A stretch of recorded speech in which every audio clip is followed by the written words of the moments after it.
Hello everyone, this is Diksha Rathore and welcome back to my channel. So friend, child development and pedagogy के important question हम इसमें discuss करेंगे जो आपके CTET, UP TET, REET, super TET के लिए important है. सो जल्दी से वीडियो को लाइक एंड शेयर कर दीजिए और चैनल को सब्सक्राइब कर लीजिए. तो शुरू कर लेते हैं. आज की क्लास का सबसे पहला क्वेश्चन जो है, थॉर्नडाइक का सिद्धांत निम्न में से कौन सी श्रेणी में आता है? ऑप्शन है संज्ञानात्मक सिद्धांत, व्यवहारात्मक सिद्धांत, मनोविश्लेषणात्मक सिद्धांत या इनमें से कोई नहीं. तो देखिए, थॉर्नडाइक का जो सिद्धांत है ये आता है व्यवहारात्मक सिद्धांत में. ठीक है, थॉर्नडाइक जो है एक जाने माने ये व्यवहारवादी थे. इन्होंने सीखने की व्याख्या जो है प्रतिपादित की थी और इन्होंने प्रयास एवं त्रुटि का सिद्धांत दिया था और इन्होंने प्रयोग किया था भूखी बिल्ली पर. तो आंसर यहाँ पर सही हो जाएगा सेकंड आंसर. नेक्स्ट क्वेश्चन है, सीखने के वक्र किसके सूचक हैं?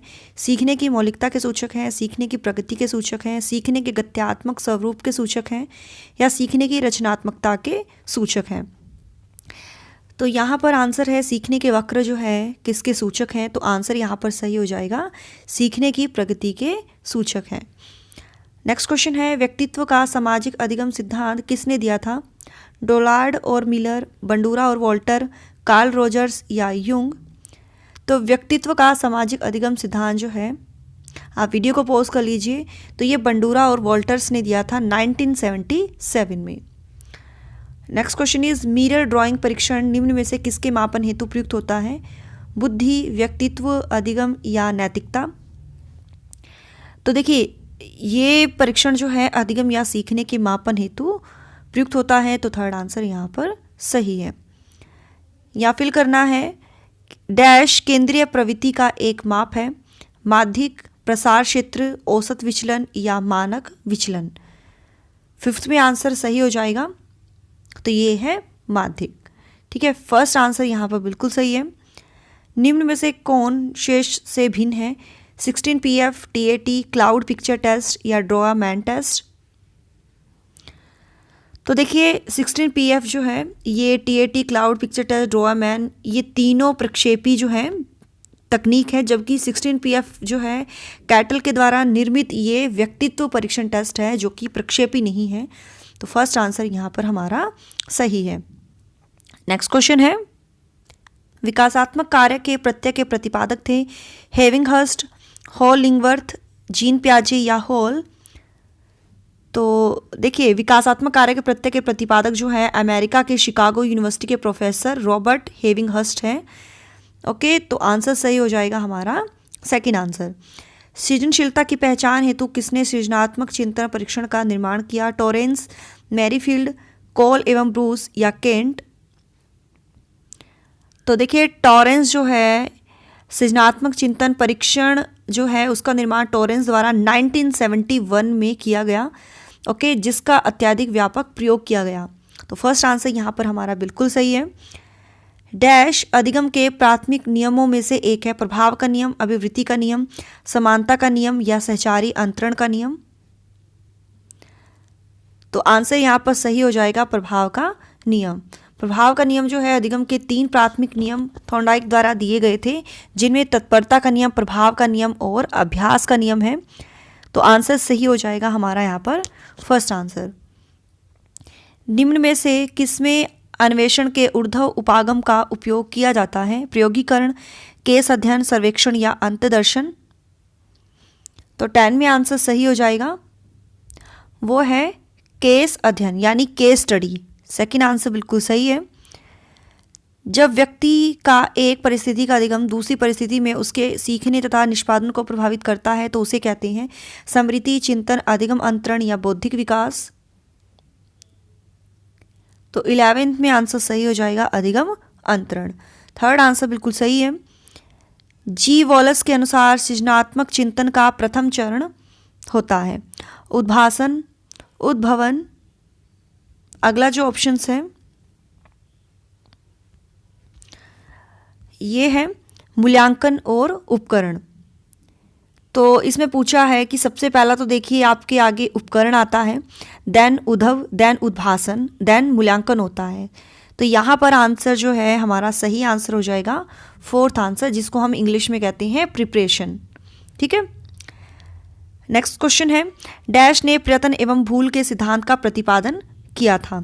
हेगाटी, पैवलोव, थॉर्नडाइक या रोस?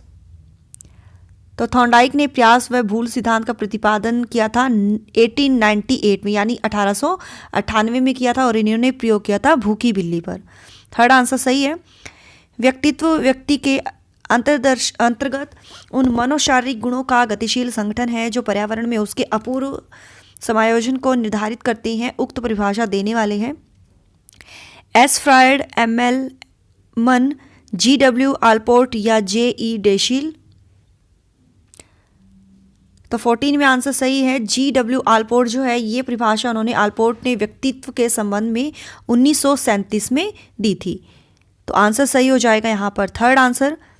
नेक्स्ट क्वेश्चन है, सीखने में पलायन आधारित है, नकारात्मक पुनर्बलन में, सकारात्मक पुनर्बलन में, विलंबित पुनर्बलन में या पुनर्बलन की निष्क्रियता पर? तो फर्स्ट आंसर बिल्कुल सही होगा, नकारात्मक पुनर्बलन में। ठीक है, नकारात्मक पुनर्बलन पर आधारित है ये। फॉर एग्जांपल, यदि विद्यालय में बच्चों को जो है कठोर पनिशमेंट दिया जाए तो या तो विद्यालय में बच्चे आते नहीं हैं या भाग जाते हैं, है ना। तो फर्स्ट आंसर सही है। भाषा का वह घटक जो ध्वनि की गति के अनुक्रम संचालन एवं उसकी रचना से संबंधित नियम की चर्चा करता है, उसे क्या कहते हैं? व्याकरण, अर्थ विज्ञान, स्वर विज्ञान या इनमें से कोई नहीं? तो 16 में आंसर सही हो जाएगा थर्ड आंसर, स्वर विज्ञान। नेक्स्ट क्वेश्चन है, वुडवर्थ के अनुसार स्मृति का आयाम नहीं है पुनः स्मरण, धारण, पहचानना या तर्क करना। तो आंसर सही हो जाएगा यहाँ पर तर्क करना। देखिए, वुडवर्थ के अनुसार जो है इसमें जो आता है, जिसमें सीखना आता है, ठीक है, धारण करना, प्रत्यायन और पहचान करना, लेकिन तर्क करना नहीं आता है। तो फोर्थ आंसर यहाँ पर सही है। नेक्स्ट है, टीएटी डैश द्वारा बनाया गया था, आलपोर्ट, रोशार्क, मैस्लो या मरे? तो टीएटी परीक्षण जो है व्यक्तित्व परीक्षण का ये पार्ट है, तो ये इसका निर्माण है मरे द्वारा किया गया था। तो आंसर सही हो जाएगा यहाँ पर फोर्थ आंसर। अगला जो क्वेश्चन है वो देख लीजिए आपकी स्क्रीन पर। लक्ष्य निर्धारित व्यवहार में बाधा आना कहलाता है अभिप्रेरणा, संवेग, कुंठा या आक्रामकता? तो लक्ष्य निर्धारित व्यवहार में बाधा आना क्या कहलाता है? फ्रस्ट्रेशन, जिसको हम कहते हैं कुंठा, है ना, फ्रस्ट्रेट हो जाते हैं। तो थर्ड आंसर बिल्कुल सही है। आँखों के रंग को कौन सा कारक जो है प्रभावित करता है? आनुवांशिकता, वातावरण, हार्मोन या समाज? तो आनुवांशिकता जो है, हेरिडिटी जो है, ये आंखों के रंग को प्रभावित करती है। फर्स्ट आंसर जो है बिल्कुल सही होगा। जैसे कई बार आपने देखा होगा किसी बच्चे के पेरेंट्स की जो आइज़ होती हैं वो ब्राउन होती है, तो आगे उसके बच्चे की भी संभावना होती है कि उसकी बच्चे की जो आइज़ हैं उसका कलर ब्राउन हो सकता है। ठीक है, तो ये इफेक्ट करता है। अगला है, आधार आयु निम्न में से किसके मापन से संबंधित है? व्यक्तित्व, रुचि, बुद्धि या अवधान? तो देखिए, आधार आयु बटे में वास्तविक आयु गुना 100, है ना, ये किसका सूत्र होता है? तो ये होता है बुद्धि का, है ना, इंटेलिजेंस का। तो थर्ड आंसर यहाँ पर सही है। शिक्षक द्वारा कक्षा में डांट पड़ने पर छात्र यदि घर आकर अपनी छोटी बहन पर गुस्सा इजहार करता है तो यह किसका उदाहरण है? तो यहाँ पर आंसर सही हो जाएगा, ऑप्शन देख लीजिए, उदात्तीकरण, विस्थापन, रूपांतरण या प्रतिक्रिया निर्माण? तो ये है विस्थापन। सेकंड आंसर बिल्कुल सही है। अगला है, निम्न में से कौन सीखने के गेस्टाल्ट सिद्धांत से संबंधित है? स्किनर, पैवलोव, थॉर्नडाइक या कोहलर? तो कोहलर जो थे, कोहलर और कोफ्का सीखने से गेस्टाल्ट सिद्धांत के अंतर्गत आते हैं, जिन्होंने सूच का सिद्धांत यानी इनसाइट थ्योरी ऑफ लर्निंग का प्रतिपादन किया था। तो फोर्थ आंसर यहाँ पर सही है। नेक्स्ट क्वेश्चन इज, इरोस शब्द संबंधित है मरण मूल प्रवृत्ति से, जीवन मूल प्रवृत्ति से, भय मूल प्रवृत्ति से या प्राकृतिक मूल प्रवृत्ति से? तो देखिए, सिगमंड फ्रायड ने मूल प्रवृत्तियों को 2 पार्ट्स में डिवाइड किया था। पहली थी जीवन मूल प्रवृत्ति, दूसरी थी मृत्यु मूल प्रवृत्ति। तो जीवन मूल प्रवृत्ति को तो इरोस, ठीक है, इरोस के नाम से जाना जाता है, और मृत्यु मूल प्रवृत्ति को थैनाटोस के नाम से जाना जाता है। तो यहाँ पर इरोस की बात हुई है, तो ये है जीवन मूल प्रवृत्ति। अहम निर्देशित होता है वास्तविकता सिद्धांत द्वारा, सुख के सिद्धांत द्वारा। आगे जो है, आदर्शवादी सिद्धांत द्वारा या सामान्य सिद्धांत द्वारा। तो 25 में आंसर यहाँ पर हमारा सही हो जाएगा फर्स्ट आंसर, कि अहम जो है वास्तविक सिद्धांत द्वारा निर्देशित होता है, जबकि जो इदम है ना वो पार्श्विक इच्छाओं और पराअहम सामाजिक नियंत्रण द्वारा जो है प्रतिनिधित्व होता है। तो फर्स्ट आंसर सही है।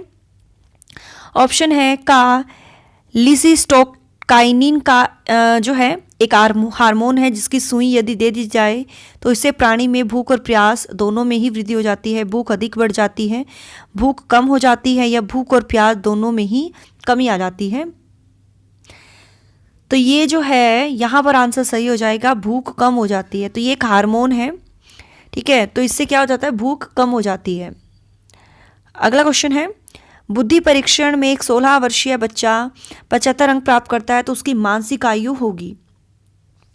तो किस तरह से आप निकालोगे, 16/75 × 100, है ना।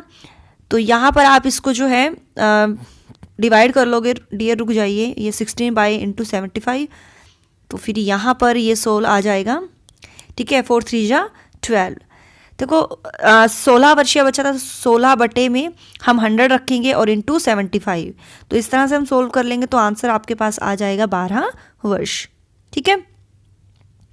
केंद्रीय तंत्रिका तंत्र में होते हैं मस्तिष्क, सभी अंग, मेरुदंड या मस्तिष्क तथा मेरुदंड। तो आंसर सही हो जाएगा फोर्थ आंसर। मनोग्रसित बाध्यता विकृति एक समायोजन विकृति है, मनोविच्छेदी विकृति है, चिंता विकृति है, या कार्य प्रारूप विकृति है। तो देखिए मनोग्रस्तता जो है एक ऐसी अवस्था है जिसमें रोगी जो है बार बार किसी असंगत विचारों को न चाहते हुए भी जो है मन में दोहराता रहता है, ठीक है डियर। तो यहाँ पर आंसर सही हो जाएगा, यहाँ पर हमारा 29 का वो है थर्ड आंसर, चिंता विकृति है, यानी जो सोचना नहीं चाहता है रोगी वो बार बार उसको सोचता रहता है। थर्ड आंसर सही है।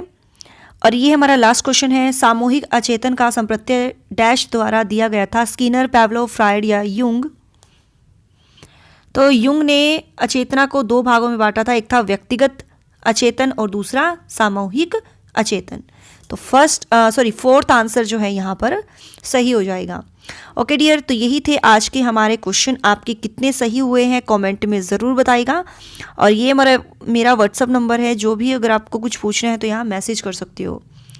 Okay, so thanks for watching my video, do like share and subscribe my YouTube channel. Till then bye bye, रब राखा, जय भोलेनाथ।